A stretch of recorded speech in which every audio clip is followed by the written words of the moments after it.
Yesus tutanan male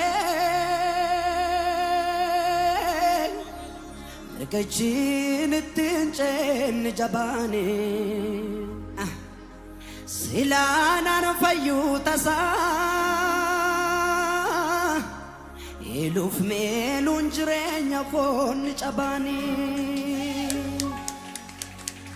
Yesus gonani male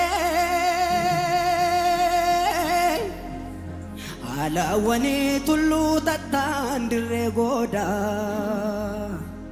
Isa durse naharge Warramma nabekan kunu isa boda Batoko daddabe humnormanan kajelle nan beka jirun kosan male nan kajelle